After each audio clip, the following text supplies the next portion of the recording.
Hi everyone, this is Joy. Welcome back to my channel. For today's project, I've made 2 shaker cards using Gina K Designs Festive Fall Card Kit, and I've used the Haunts and Harvest stamp set and coordinating dies from the kit. Everything that I've used for this project is listed and linked below and also on my blog. Now here are the stamp sets that I'm using. I will be using the Ghost, the 2 spiders, and the bats. I'm also using Honeybee Stamps, Candy Corn, and Fright Night sequence. And then here are the coordinating dies that I will be using for this project. Now I have a piece of white Copic friendly cardstock in my MISTI, and I'm stamping the Ghost image twice because I want a good solid black image, especially on the eyes of the ghosts. And I've done this twice since I'm making 2 cards, but I'm only going to show you just the one.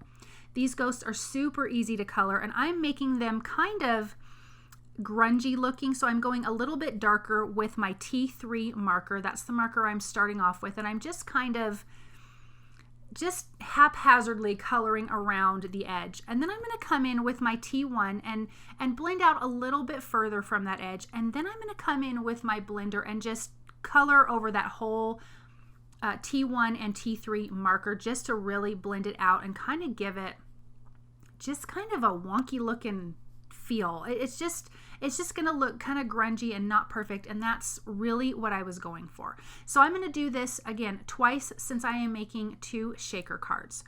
Once I'm done coloring these, I'm going to use the coordinating dies that come in this fabulous Festive Fall card kit. And I've taped that down, and then I'm running that through my die cut machine. And I'm going to do the same thing for the second one. And then we're going to get to making these 2 fabulous shaker cards. I just love a shaker card. I don't know who doesn't love a shaker card. They are just wonderful. Now, out of the kit, this is the Sweet Mango cardstock. It is such a yummy orange.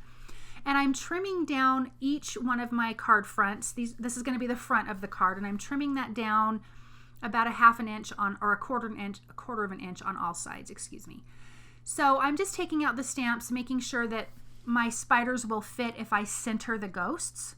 So I'm taking that Sweet Mango cardstock, just the ghost die, and cutting that out because that will be our shaker window and the ghosts will go behind it.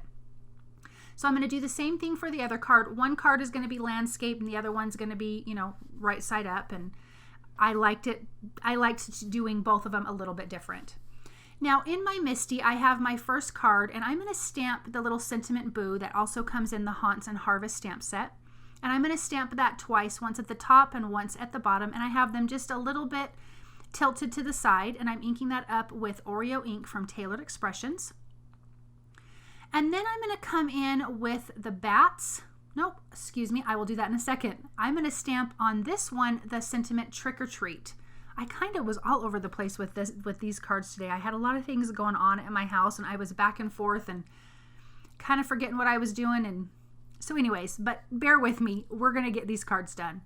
Now I have got some white cardstock in the MISTI, again stamping it with Oreo ink. I just want the spiders, so I'm not worried about that little kitty cat being cut off. So I'm just using scrap paper.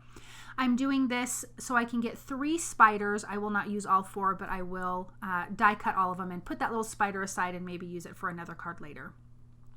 Now I'm back to this card to stamp the bats, and I just have lined up where my sentiment is going to be because I kind of want my bats to be around it. I don't want them necessarily covered up all the way. So I've just kind of moved this around in my MISTI, and I'm stamping these bats everywhere. I want a decent coverage. I don't want it to be ridiculously covered, but I do want a decent amount of bats. So I'm just moving it around, cleaning it off, and these are my last little bats down there. So now here are the coordinating dies for the spiders. There's 2 spiders. One is on a longer spider web, and then the other one is on a shorter one. So I'm going to die cut all 4. Again, we're only going to be using 3 for the card today. Running that through my die cut machine, and then I'll continue to die cut off camera.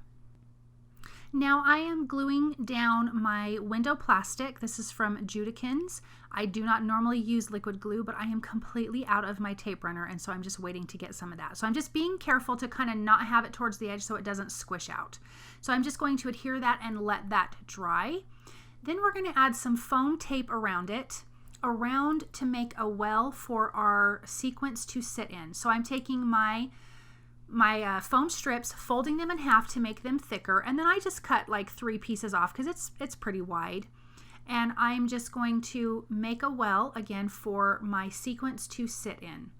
Now I'm going to make a square on this one, and I just wasn't thinking when I was making this card. Like I said earlier, I was a little bit all over the place today. A lot of things were going on at our house.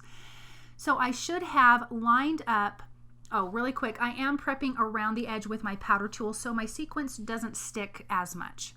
So here is my background white piece. I've adhered my ghosts to that, and I have it smaller than my front piece. And this is where I messed up. I forgot to line up my die cut window first so I could glue down my ghosts in the right spot before I put on my foam tape around the edge. So I kind of had to eyeball, so I kind of cut this white piece smaller than my orange piece, so if it's a little bit crooked, you won't see it and you won't have to deal with it.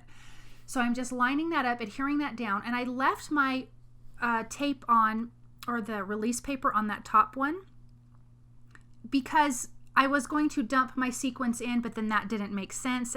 But you can do that, dump your sequins in, then pull that release tape off and close up your card. But I didn't need to do that.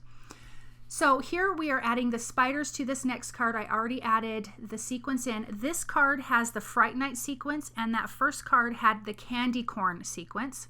For 2 of my spiders, I have foam tape on them, and then that little spider on the left that's behind is just glued directly to my card panel. I'm adding some sequins. This is the Fright Night sequence, and I just found a bunch of the little tiny black sequins to glue that towards the top.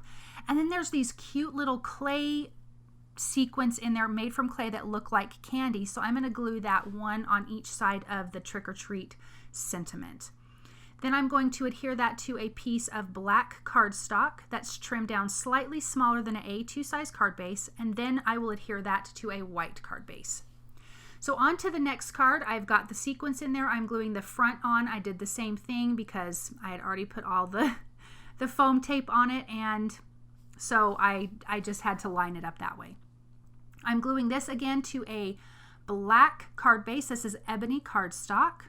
And again, this will be adhered to a white card base. So we'll have a white frame and then a black frame and then your orange card.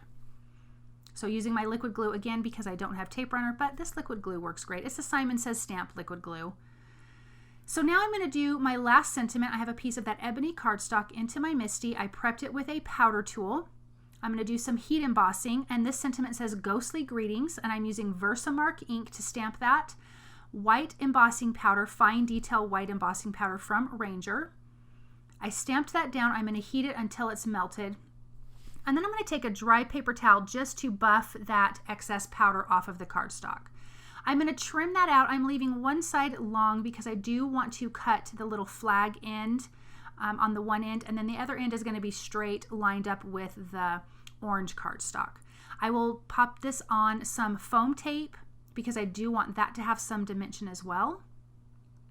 And then I'm going to get some sequins. This is the candy corn sequence, and I'm going to get a few pieces of those to glue in and around the card. I just felt like it needed a little something else, a little bit of bling on the outside. Even though it has all of the bats, I just kind of picked the smaller sequence and glued those around, and I think it just turned out fantastic. And then on my last card on the spiders, I'm coming in with a black glaze pen, coloring in the black part of the spider's eyes. I'm going to let that dry, and then I'm going to come back in with a white gel pen and add the little white dots to the eyes to finish those spiders off, to have them have a little more character. Now here are the 2 shaker cards, and aren't they so fun? This is a great card kit from Gina K Designs. The fall stuff that's in there, I've got some cards to make with that, and I cannot wait. I cannot say enough about this card kit. I'm sure it's sold out by now, and I'm just way behind using it, but it's so much fun. Thank you guys so very much for stopping by. I hope that you enjoyed this project. If you like what you've seen, please subscribe to my channel. Thumbs up, comment, share with your crafty friends. I do have some affiliate links below. It costs you nothing, but it does help me, so thank you, and I will see you guys soon. Bye.